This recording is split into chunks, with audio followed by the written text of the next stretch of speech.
आज ये क्लास कराना ज़रूरी था क्योंकि फिर नेक्स्ट वीक में मुझे टाइम नहीं मिल पा रहा है, इसलिए हम रिकॉर्डिंग कर ले रहे हैं। आप लोग बात देख लीजिएगा।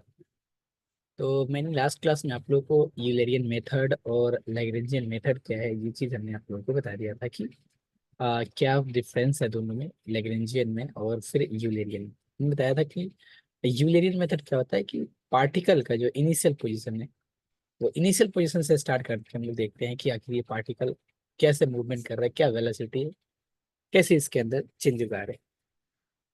जबकि यूलेरियन में हमने देखा था कि हमने एक पॉइंट को फिक्स कर दिया और इस पॉइंट से जो भी मेरा पार्टिकल फ्लूइड पार्टिकल पास कर रहा है, इस पॉइंट को मैंने फिक्स कर दिया जिसको हमने p x comma Y comma z लिया था। इस पॉइंट से जो भी फ्लूइड पार्टिकल पास कर रहा है इसकी यहाँ से हम क्या करते हैं, वेलोसिटी या फिर जो भी फ्लूइड प्रॉपर्टीज है वो हम लोग देखते हैं। एक और क्वेश्चन 2023 में आया था आपका कि रिलेशन बिटवीन लैग्रेंजियन और यूलेरियन बताने के लिए।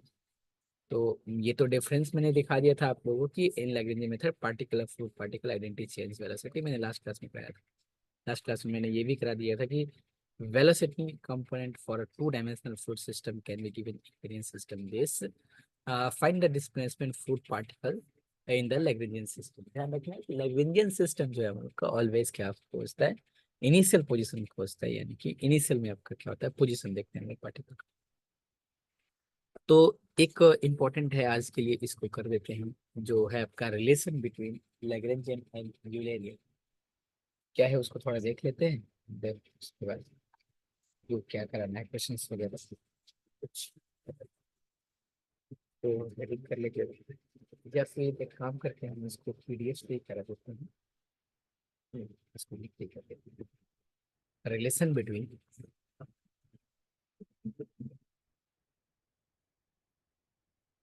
Relation relationship between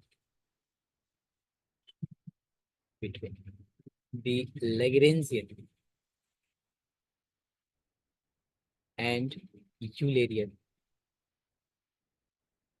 methods. क्या है ये दोनों में रिलेशन, हमने डिफरेंस देख लिया था बट रिलेशन क्या है। तो एक्चुअली हम लोग जो लैग्रेंजियन और यूलेरियन जो मेथड देखेंगे ना, जस्ट पार्टिकल्स का जो पैरामीटर और स्पेस पैरामीटर है इसके बीच का हम लोग रिलेशन देखेंगे। तो यहाँ पे थोड़ा सा हम इसको चीज को लिख देते हैं कि in order to establish relationship relationship between the two methods we investigate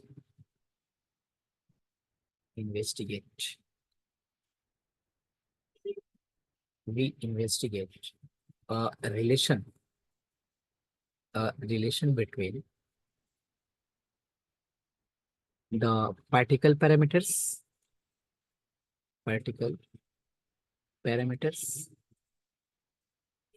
and space parameters।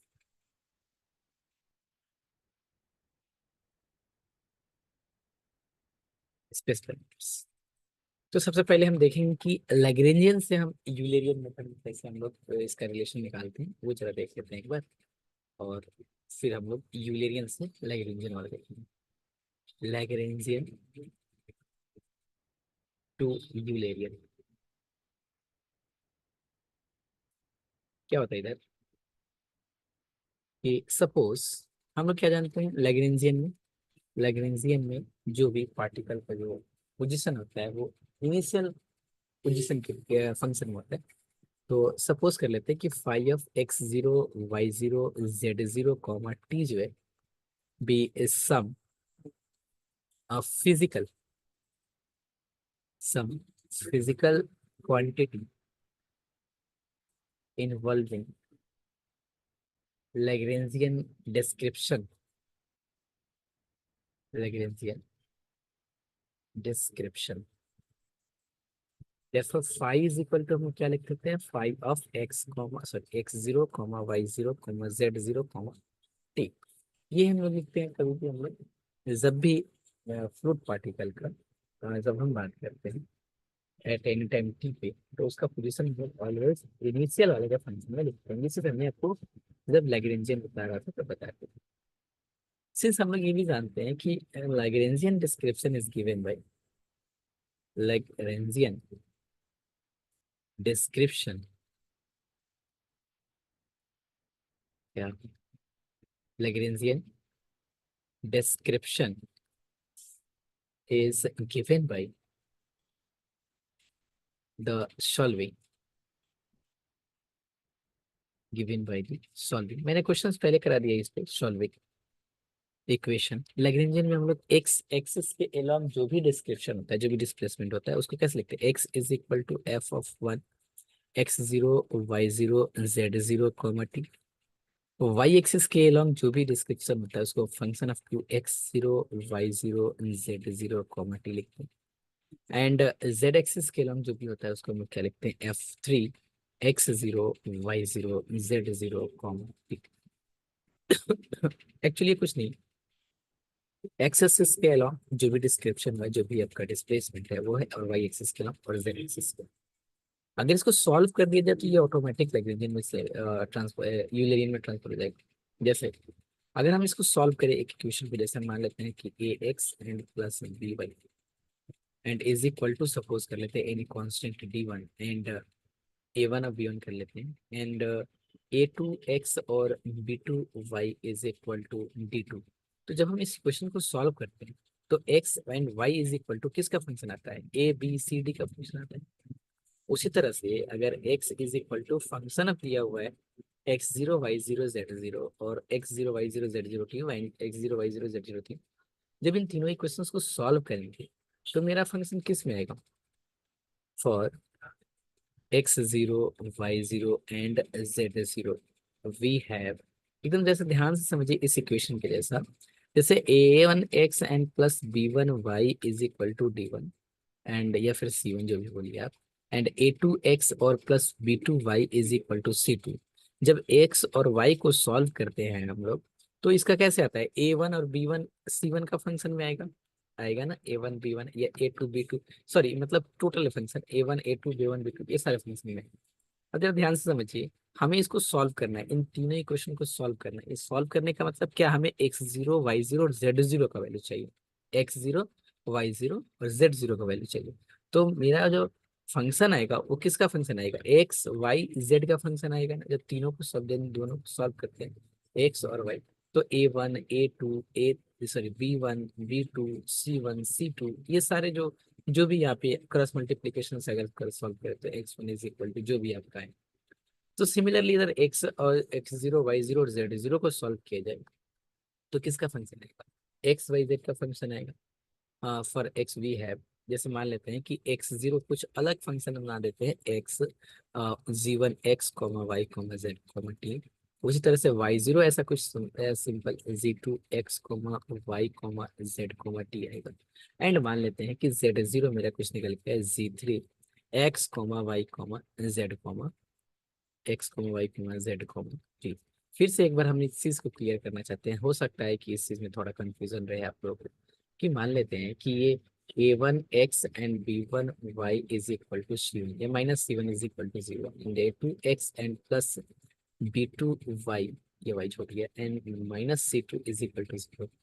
तो A one upon sorry X upon cross multiplication अगर देखा जाए Y upon and Z upon, तो सॉरी बड़ा अपॉन क्या हो रहा है ये,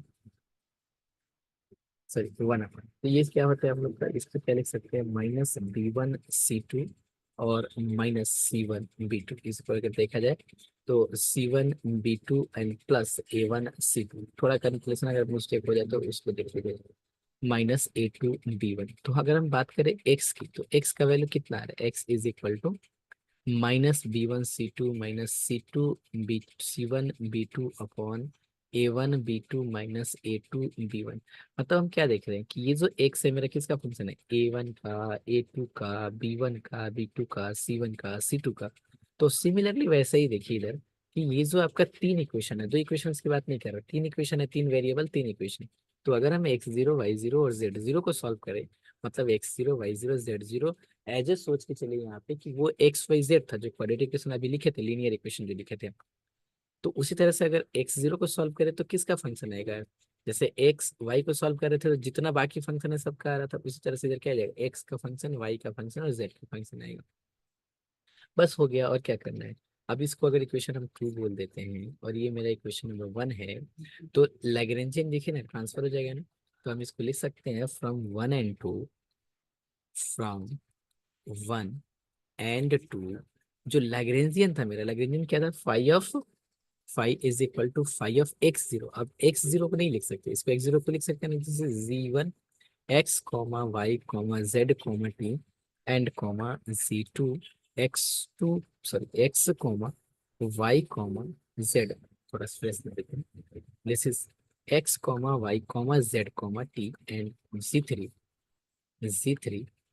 x, y, z, t and t। देखिए जस्ट इसमें x0 का वैल्यू, y0 का वैल्यू, z0 का वैल्यू पुट कर दिया। अब ये किस तरह का फंक्शन आ गया कि phi is equal to phi of x, y, z। तो पार्टिकल का पोजीशन अगर एक fix point x, y, z at any time t पे हो रहा है, तो ये किस टाइप का मेथड है? ये तो यूलियन मेथड है। तो इसको हम बोल सकते हैं कि विच एक्सप्रेसेस, ये भी हो गया relation, which expresses phi in terms of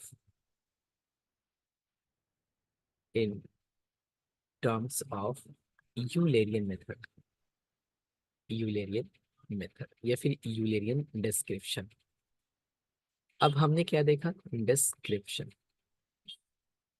क्या डिस्क्रिप्शन,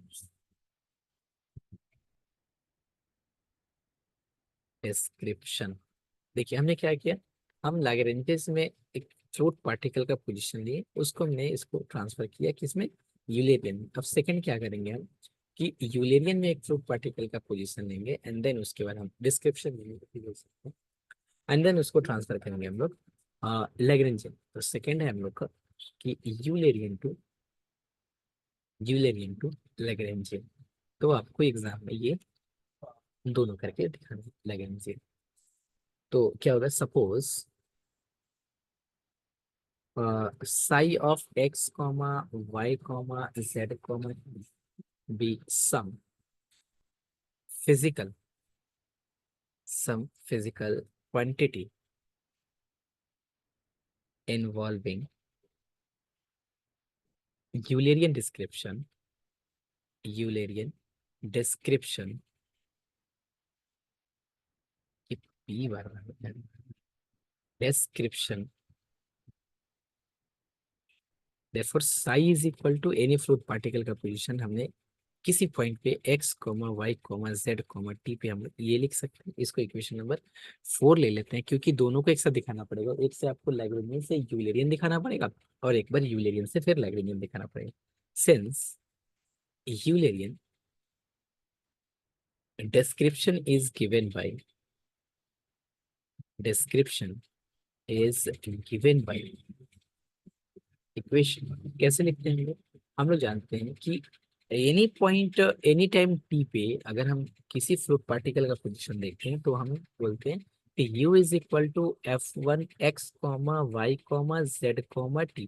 मतलब हम क्या बोलते हैं कि यूलेरियन में एक पॉइंट को फिक्स करते हैं। अब इस पॉइंट से जो भी फ्लूइड पार्टिकल पास कर रहे होंगे उसका वेलोसिटी वगैरह जो भी इसका काइनेमेटिक्स बिहेवियर है वो हम लोग चेक करते हैं। तो u क्या है मेरा, u है मेरा एक्स एक्सिस के अलॉन्ग वेलोसिटी। तो उसको हमने फंक्शन लिखा x, y, z, t and v is equal to f2x, y, z, t and w is equal to हम लोग लिख सकते हैं f3x, y, z, t। इसको इक्वेशन नंबर 5 बोलते हैं। अब हमें यहाँ से ट्रांसफर होना है किधर, हमें ट्रांसफर होना है यूलेरियन सॉरी लैग्रेंजियन में। तो हमें ऐसा एकदम एक छोटा सा चीज याद रखना है कि जब भी हमें लैग्रेंजियन में जाने के लिए बोले तो मुझे इनिशियल कंडीशन चाहिए होगा। इनिशियल कंडीशन मतलब कि पार्टिकल कहाँ से स्टार्ट होता है, x0 y0 z0। तो उसके लिए हमें क्या करना पड़ेगा, अगर इसको सॉल्व कर लिया अगर हम, ये u का मतलब क्या होता है, u का मतलब del x upon del t होता है, यानी कि एक्स एक्सिस के अलॉन्ग इसका वेलोसिटी। तो इसको अगर हम सॉल्व कर ले तो मेरा काम ना बन जाए। देखिएगा इधर अपवर्ड्स, गिवन इक्वेशन होल्ड्स कर लिया, ये होल्ड्स करता है आपका यूलरियन इक्वेशन ऑफ डिस्क्रिप्शन। अच्छा, अगर हम इसको लिख दें again, u is equal to, हम लोग क्या जानते हैं, this is del x upon del t. v is equal to क्या लिख सकते हैं, this is del y upon del T. And w is equal to del z upon del t holds for holds for the proposed Lagrangian description, Lagrangian description।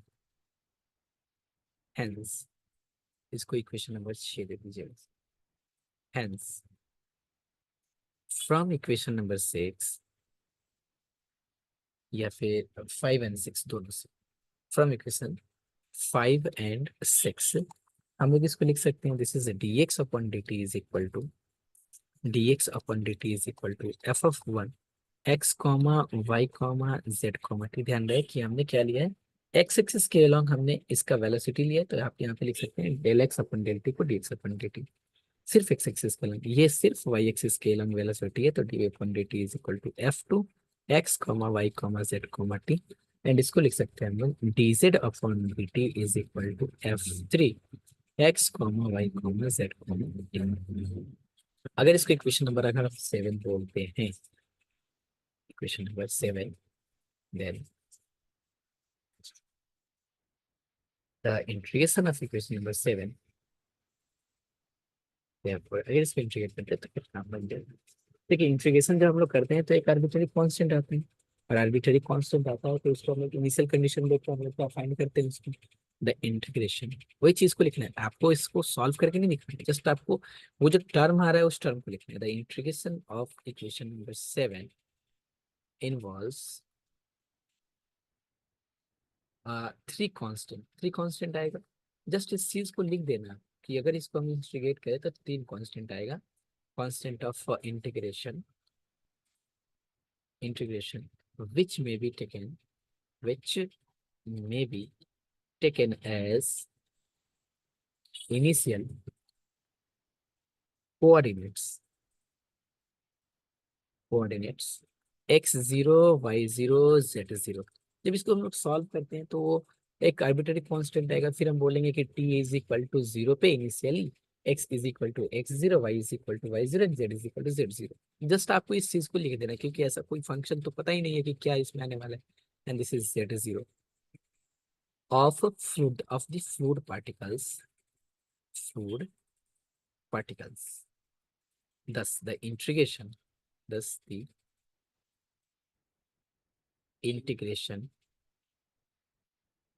of 7 leads to the well-known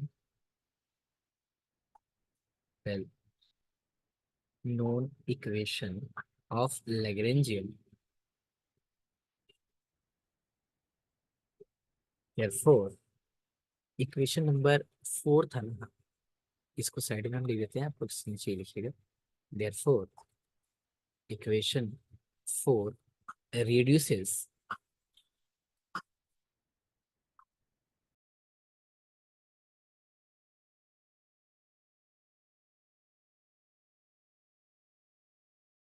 equation number 4 reduces to with using अगर हम इसको solve करके जो arbitrary constant में आया था उसको अगर हम एलिमिनेट कर, मतलब आर्बिट्ररी कांस्टेंट एलिमिनेट कर लिया यूजिंग इनिशियल कंडीशन देके, तो x इज इक्वल टू मेरा क्या हो जाएगा एफ ऑफ 1। मैं से मतलब हम एज्यूम कर ले रहे हैं, क्योंकि जैसे इसको सॉल्व करेंगे तो क्या आ जाएगा, मान लेते हैं x is equal to some function कुछ आया, x is equal to some function f1 comma ये x comma Y comma Z comma t और समथिंग कुछ। तो यहाँ से हमने क्या किया कि जब हम x is equal to x0 put करेंगे, y is equal to y0 put करेंगे, तो कुछ अलग फंक्शन में रहेगा, इसलिए यहाँ पे कैपिटल F है और यहाँ पे स्मॉल f है।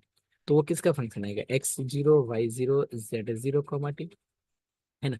And y is equal to f2 x0 y0 and z0 comma t, and z is equal to f3 x0 y0 and z0 comma t।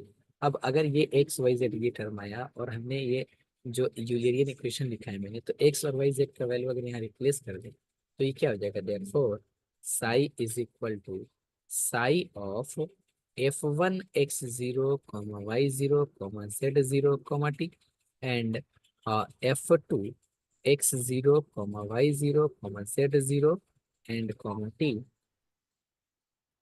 and f3 x0 y0 z0 t and t। ये किस type का दिख रहा है आपका? Lagrangian description दिख रहा है ना ये, विच एक्सप्रेस हो गया, ये लैग्रेंजियन से लगेगा। छोटा सा पार्ट था ये, 3 मार्क्स के क्वेश्चन 2023 में आया था ये। Which expresses which expresses psi in terms of Lagrangian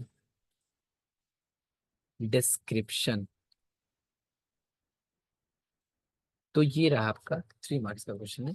थोड़ा सा प्रैक्टिस कर लेंगे तो ये मतलब फिर रिपीट भी कर सकता है। तो लैग्रेंजियन और इन दोनों का डिफरेंस हम लोग देख लिए, मेथड भी देख लिए, और लास्ट क्लास में हमने आपको वेलोसिटी का कंपोनेंट निकालना बताया था ना आप लोगों को। सॉरी, वेलोसिटी नहीं, डिटर्मिनेंट फाइंड करने के लिए विथ इनिशियल कंडीशन जो लैग्रेंजियन में दिया होता है। एक हमने होमवर्क दिया था, वो जो पीडीएफ में भी दिख रहा है, ये होमवर्क आपको सॉल्व किए हैं। अच्छा है, नहीं किए हैं तो फिर इसको कर लीजिएगा सॉल्व। और फाइनली ये सेम सेम ऐसे ही करना है जैसे इसको सॉल्व किया था मैंने। इसका पीडीएफ मैंने सेंड किया था लास्ट क्लास के खत्म होने के बाद। तो सिमिलरली इसका एक होमवर्क मैंने इसमें दिया था, इसको सॉल्व करना था। आप लोग कर लीजिए फिर, ले जाएं। अच्छा, कुछ टर्म आज हम लोग पढ़ते हैं जैसे कि dimension of flow, and then आज एक छोटा सा टॉपिक और वेलोसिटी पोटेंशियल। ऐसे सिलेबस में तो डायरेक्ट मेंशन नहीं किया है, बट पीवाईक्यू देख के एक बार उसको भी देख लेना, छोटा सा टॉपिक है वो।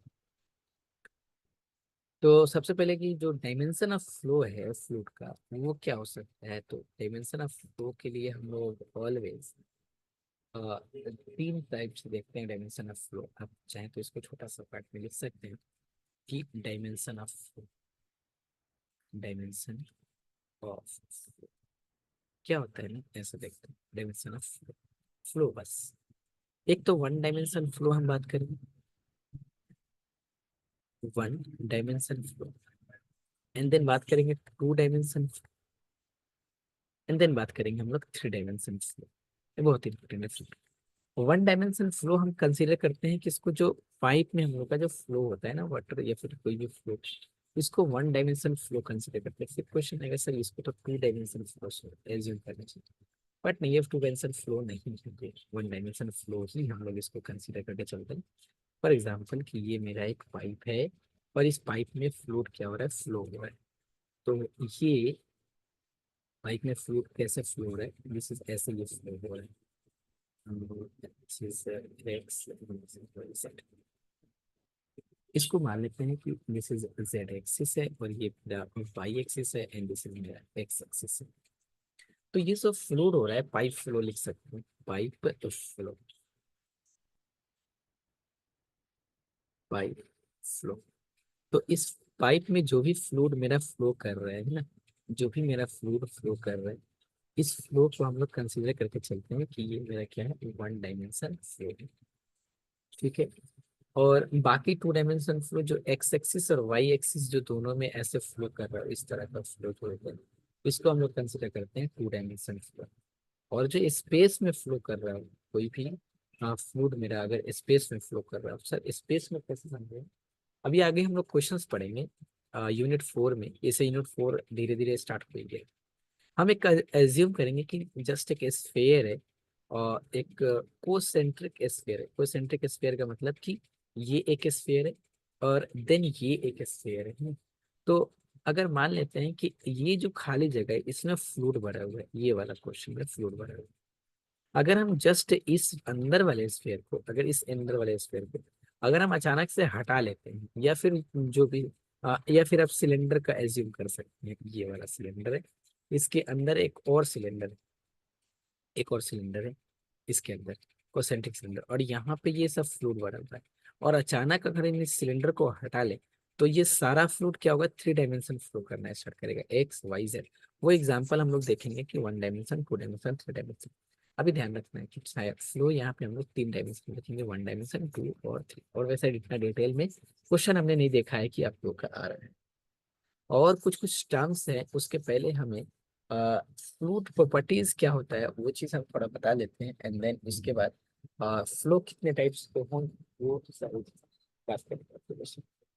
जैसे फ्लूइड प्रॉपर्टीज की अगर हम बात करें, ये यूनिट 1 भी थोड़ा थोड़ा साथ चल रहा है। हमने आपको क्लास जब स्टार्ट किए थे तभी हमने आपको बताया था कि जैसे जैसे हम क्लास आगे बढ़ाते जाएंगे वैसे वैसे जो फ्लूइड का प्रॉपर्टीज वगैरह है वो साथ साथ चलते जाएगा।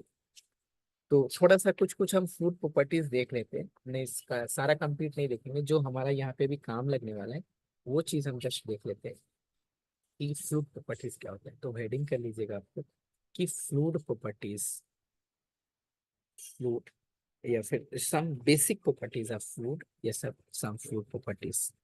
एक काम करते हैं, some basic, some basic properties of the fluid. हमने ये बात आप लोग को लास्ट क्लास में बताया था कि आखिर ये मेरा कंप्रेसिबल और इनकम्प्रेसिबल वगैरह क्या क्या है, ये सब चीज हमने लास्ट क्लास में थोड़ा बहुत बोला था कि जितना काम में लगना चाहिए। आज थोड़ा सा हम इसके ऊपर डिटेल बात करेंगे आपको से, कि सबसे पहले बात करेंगे हम डेंसिटी की, स्पेसिफिक वेट की और स्पेसिफिक वैल्यू की। यहाँ पे ये सारे बेसिक प्रॉपर्टीज हैं फ्लूइड की, इसको हम लोग प्रॉपर्टीज बोलते हैं फ्लूइड का। अगर हम डेंसिटी की बात करें तो हमने आपको बताया था कि डेंसिटी जो होता है हम लोग का, डेंसिटी इज इक्वल टू आपका m/g होता है। अगर डेंसिटी को अगर हम रो से डिनोट करते हैं तो ये क्या है मेरा, this is m for mass, और ये क्या है मेरा v फॉर वेलोसिटी। अच्छा एक काम करते हैं, ये सब बेसिक प्रॉपर्टी जो हम जस्ट आपको समझा देते हैं, एंड देन ये आपको PDF सेंड कर देंगे। इसको काइंडली लिख लीजिएगा क्योंकि ये सारे यूनिट 1 के हैं। वो डायरेक्ट पूछता है आपसे कि डेंसिटी से क्या समझते हैं आप, डेंसिटी का मतलब बताइए। तो ऐसा नहीं कि इसको नहीं कर रहे हैं, हम जस्ट नहीं लिख रहे हैं कि लिखने से थोड़ा टाइम वेस्ट होगा, हम जस्ट समझाते हैं। डेंसिटी का मतलब क्या है कि m/v, m बोले तो मास और v बोले तो, सॉरी वेलोसिटी नहीं, वॉल्यूम, माफ कीजिएगा, दिस इज वॉल्यूम। वॉल्यूम मतलब ऐसे हम लोग लिखते हैं ना, 1/2 का मतलब क्या होता है कि 2 में एक भाग, 2 में एक भाग, व 3/4 मतलब 4 में से 3 भाग है ना, ऐसा कुछ लिखते हैं। अगर मान लेते हैं कि अगर हम बोलते हैं कि 2 लोग हैं, दोनों लोग में जो पैसा का डिस्ट्रीब्यूशन हुआ है वो 3:4 के रेशियो में डिस्ट्रीब्यूशन हुआ है। मतलब 4 भाग करे जाएंगे, उसके 3 भाग एक जन लेंगे और 1 भाग एक लोग लेंगे। तो उसी तरह से ये चीज है, देखिए डेंसिटी इज इक्वल टू क्या लिखा हुआ है, m/v, मतलब वॉल्यूम में कितना मास है, v वॉल्यूम में m जो मास है, ये केस को हम लोग बोलते हैं डेंसिटी। अगर इतना बड़ा वॉल्यूम है, इसमें कितना मास है उसको हम लोग देखते हैं, उसको हम लोग क्या बोलते हैं, दिस इज कॉल्ड डेंसिटी। या फिर ऐसे ही बोल सकते हैं कि ratio of mass and volume is called the density. Then उसके बाद हम लोग बात करते हैं प्रेशर की, ये सारा हम आप लोग को प्रोवाइड कर देंगे। और स्पेसिफिक अगर हम बात करते हैं स्पेसिफिक वेट की, तो ये जस्ट, हाँ इसको थोड़ा सा इसको लिख सकते हैं, just mass per unit volume, per unit volume called density. हम जस्ट रफ लिख रहे हैं, आपको PDF सेंड करेंगे उसमें से लिख लीजिएगा, दिस इज कॉल्ड डेंसिटी। तो ये रही एक नंबर की बात। दूसरी नंबर की बात कि स्पेसिफिक वेट क्या होता है। स्पेसिफिक वेट, स्पेसिफिक वेट को हम लोग डिनोट करते हैं गामा से, ये गामा से। तो ये क्या होता है, वेट पर यूनिट वॉल्यूम, इसको हम लोग क्या देखते हैं, दिस इज वेट पर, ये क्या है आपका मास पर यूनिट वॉल्यूम को हम लोग क्या बोलते हैं, डेंसिटी। लेकिन वेट पर यूनिट वॉल्यूम को हम लोग क्या बोलते हैं, वेट पर यूनिट वॉल्यूम। अगर हम थोड़ा सा यहाँ पे लिखे स्पेसिफिक वेट को हम लोग बोलते हैं, this is weight per unit volume, per unit volume. इसको डिनोट किससे करते हैं, इसको डिनोट करते हैं गामा से। तो अगर हम इसको चाहे वेट, वेट का मतलब क्या, मास के साथ अगर ग्रेविटी को मल्टीप्लाई कर दे तो वो वेट हो जाता है, यानी कि gamma is equal to weight upon क्या हो जाएगा, वॉल्यूम हो जाएगा। थोड़ा सा इसको अगर हम सटी मैथमेटिकली लिखना चाहें तो ये क्या हो जाएगा, mg/v हो जाएगा। सॉरी ये v नहीं, ये कैपिटल V लिखते हैं वॉल्यूम के लिए, ठीक है ना। और अभी हमने देखा था कि ये जो होता है हमारा, यहाँ देखिएगा कि जो मास होता है, अगर हम बात करें यहाँ पे कि जो डेंसिटी है मेरा, वो मास अपॉन वॉल्यूम है ना। तो यहाँ पे हम इसको ऐसे लिख सकते हैं कि मास है ना, मास अपन वॉल्यूम को हम लोग रो लिख सकते हैं, रो इंटू जी। तो इसको हम लोग क्या बोलते हैं, this is called specific weight, क्योंकि यहाँ से देखिए ना एम अपॉन वी को हम लोग क्या बोल सकते हैं, दिस इज कॉल्ड डेंसिटी। तो इसको रोजी हम लोग बोल सकते हैं, this is called specific weight. ध्यान रहे इसको जरूर कंप्लीट लिखना है ना। और इसमें एक और है थे, नहीं ये हो गया दो तो। इसके बाद एक आता है टर्म क्या, प्रेशर। आप लोग बचपन से इसको पढ़ते आ रहे हैं प्रेशर को, this is called pressure. Pressure कुछ नहीं है, प्रेशर क्या है आपका, पर यूनिट एरिया है ना, force, force per unit area, per unit area.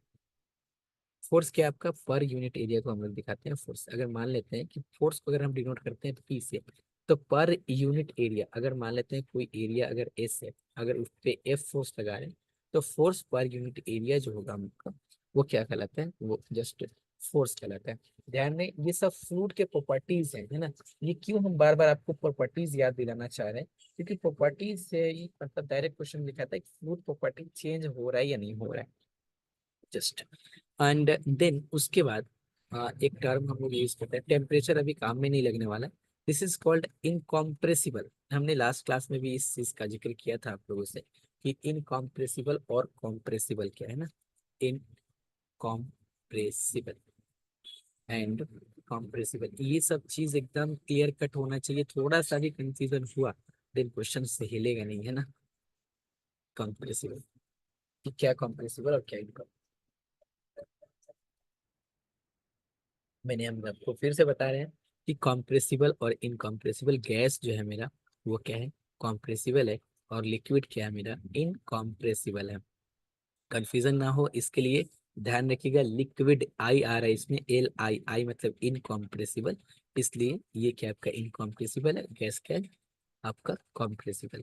मैंने आपको बताया था कि अगर हम प्रेशर लगाए या फिर टेम्परेचर का यूज करें, अगर उसका डेंसिटी चेंज हो जाए, तो हम लोग उसको क्या बोलते हैं, उसको हम लोग बोलते हैं कॉम्प्रेसिबल फ्लूइड, है ना।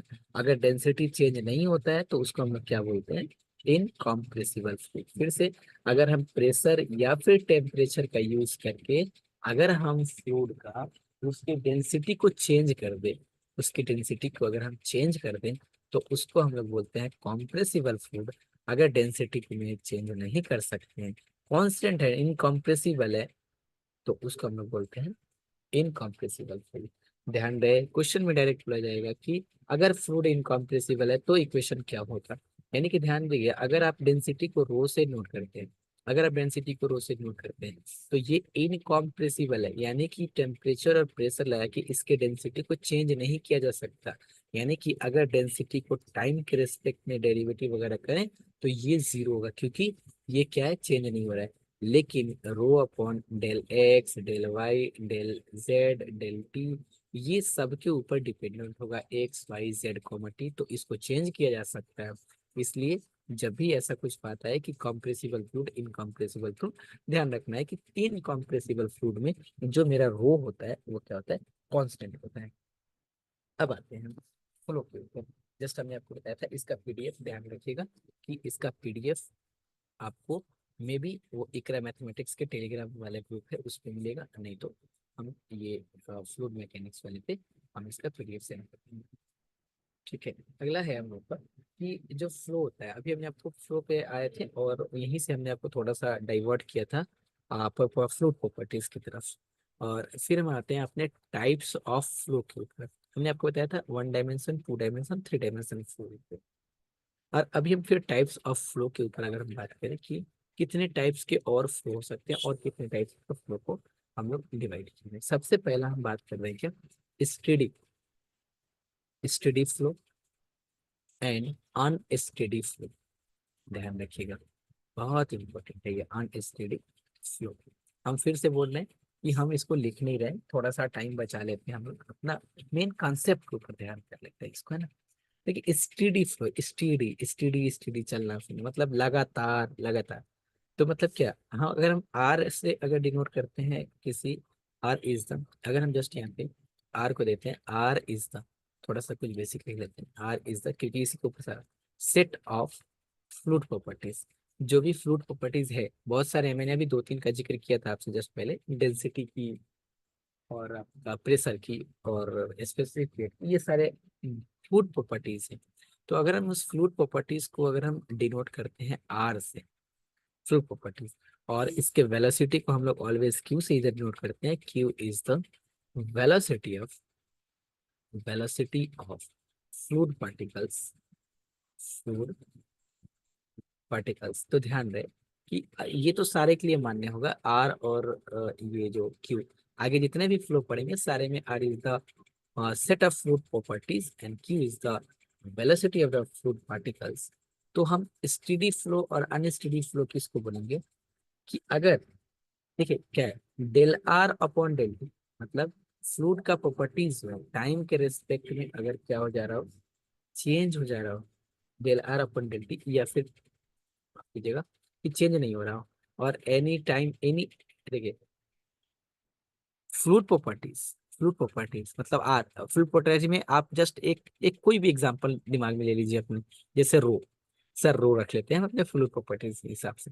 तो अगर रो टाइम के रिस्पेक्ट में चेंज हो जाए, स्पेस का मतलब कोऑर्डिनेट्स एक्स, कोई भी X comma Y comma Z any point पे, अगर ये क्या हो, अगर आपका जीरो हो जाए, एंड साथ साथ del Q upon del T vector, मतलब उसका वेलोसिटी, वेलोसिटी मतलब कांस्टेंट है एट एनी स्पेस पे, तो हम लोग इसको क्या बोलेंगे, this is called this is called steady flow. Steady flow, देखिए नाम से ही समझ में आ रहा है, स्टेडी फ्लो लगातार चल रहा है, कोई वेलोसिटी में चेंजेस नहीं, कोई फ्लूइड की प्रॉपर्टीज में चेंजेस नहीं, यानी कि फ्लूइड प्रॉपर्टीज भी कांस्टेंट है, वेलोसिटी भी कांस्टेंट है, तो इस टाइप के फ्लो को हम लोग बोलते हैं this is called steady flow. I hope कि क्लियर है। और अनस्टेडी फ्लो क्या है, तो अगर हम बात करें कि del R upon del T, ये स्पेस, एनी स्पेस का मतलब बात कर रहे हैं X comma Y comma Z any point पे ना, तो अगर ये नॉट इक्वल टू जीरो हो, यानी कि टाइम के रिस्पेक्ट में ये चेंज हो रहा हो, एंड साथ साथ del Q upon del T any space ये नॉट इक्वल टू जीरो हो, तो इसको हम बोलेंगे this is called unsteady flow. I hope कि ये क्लियर है, और आपसे इसको देखिए, ठीक है ना। नेक्स्ट हम बात करते हैं आपसे uniform and non uniform flow. इसको ध्यान से पढ़ लीजिएगा, नेक्स्ट हम एग्जाम ले, जब नेक्स्ट हम क्लास ले आपसे, तो ये चीज हम पूछेंगे आपसे कि जस्ट यूनिफॉर्म और नॉन यूनिफॉर्म फ्लो क्या है, तो आप लोग उसका आंसर सही से दीजिए, कंफ्यूजन वाला नहीं रखिएगा, क्योंकि क्वेश्चन में ही ना ये सब चीज छोटा छोटा चीज मेंशन क्या होता है कि when the flow is uniform then what is the equation of continuity. आज के हम लोग पढ़ेंगे कंटिन्यूटी इक्वेशन वगैरह। तो फिर जैसे हमने आपको बताया कि आर और क्यू क्या है, कि आर आपका प्रॉपर्टीज ऑफ फ्लूइड है, और क्यू क्या है आपका वेलोसिटी है। तो यूनिफॉर्म और नॉन यूनिफॉर्म थोड़ा सा लिखते हैं, this is called uniform and non uniform flow किसको बोलेंगे, नॉन यूनिफॉर्म फ्लो। जस्ट उसका अपोजिट साइड हम देख सकते हैं कि यूनिफॉर्म और नॉन यूनिफॉर्म फ्लो के, देखिए यहाँ पे आपका जो फ्लूइड प्रॉपर्टीज है डेल आर अपॉन, ये डेल स्पेस का मतलब क्या है? फिर से हम बोल रहे हैं डेल स्पेस मतलब del R upon del x, del R upon del Y, del R upon del Z, कुछ भी, डेल आर अपन एक्स को Y at any time T पे, अगर ये जीरो हो, देखिए समझने की बात है कि अगर डेंसिटी एक्स के रेस्पेक्ट में अगर चेंज हो जा रहा है, मतलब डेंसिटी एक्स के रेस्पेक्ट में चेंज हो रहा है, तो इसको यूनिफॉर्म, यूनिफॉर्म थोड़ा याद है, रॉड की बात अगर हम करें, तो अगर रॉड सारे पॉइंट पे अगर इसका वेट क्या हो सेम होता है, तो इसको हम लोग बोलते हैं यूनिफॉर्म रॉड। अगर रॉड ऐसा कुछ हो, कि रॉड ऐसा कुछ हो, ऐसे यहाँ मोटा पतला ऐसे हो, तो इसको हम लोग बोलते हैं नॉन यूनिफॉर्म। तो उसी तरह से क्या बोल रहा है कि आर मतलब डेंसिटी एक्स वाई जेड, यानी एक्स यानी एनी पोजिशन पे एनी टाइम टी पे, अगर क्या हो आर डेंसिटी कांस्टेंट हो, तो इसको हम लोग क्या बोलते हैं, दिस इज कॉल्ड यूनिफॉर्म। साथ साथ ये भी ध्यान रखना है कि डेल क्यू वेलोसिटी भी उसके साथ del of space at any time T is equal to अगर जीरो हो, तो इसको हम लोग बोलते हैं this is called uniform flow. Uniform flow, uniform. अगर ऐसा हो कि del R upon del space, मतलब कि अगर हम मिला देते हैं ये एक्स कोमा वाई पे कुछ यहाँ पे डेंसिटी था, थोड़ा सा आगे बढ़ते हैं तो डेंसिटी इसका फिर चेंज हो जाता है, तो इस टाइप के हम लोग फ्लो को क्या बोलते हैं, this is called non uniform flow any time T. not equal to 0 and del q upon del space at any time t not equal to 0, this is called non uniform flow. ध्यान रखिएगा, ये 5-5 number के पूछे गए exam में, देख लीजिएगा PY को उठा कर, this is non uniform flow. ठीक है, और एक दो पॉइंट की पॉइंट है, दोनों को से कहते हैं इक्वेशन ऑफ कंटिन्यूटी। अच्छा, अगर इसको थोड़ा सा अगर हम ये घुमाने का अगर कोशिश किया जाएगा इसमें, तो इसको कैसे हम लोग ये कर सकते हैं, देखिए मान लेते हैं एक सेकंड के लिए कि ऐसा क्वेश्चन आ गया, बात वही आ जाएगी, फिर दोनों सेम ही चीज मिक्सअप करके अगर ऐसा पूछ ले कि what is steady and uniform flow, uniform flow steady है और यूनिफॉर्म फ्लो है, इसका मतलब ये है स्टेडी के लिए हमने क्या देखा था कि एयर आर मतलब प्रॉपर्टीज ऑफ फ्लूइड, ध्यान रहे प्रॉपर्टीज आप डेंसिटी मान के चलिए जस्ट, ये टाइम के रिस्पेक्ट में, और del R upon del S space space ये दोनों क्या हो, जीरो हो, साथ साथ del R sorry Q velocity del Q upon del T and del Q upon del space ये दोनों क्या हो, जीरो। तो हम लोग क्या बोलते हैं इसको, स्टेडी एंड यूनिफॉर्म।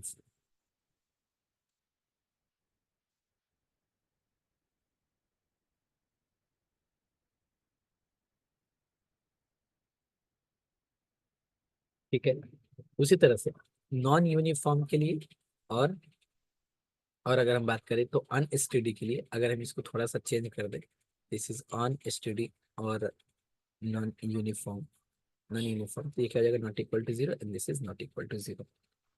ठीक है, तो ये रहा हम लोग का कुछ ये की टर्म जो यूनिट 1 में भी आप लोग का दिया हुआ है।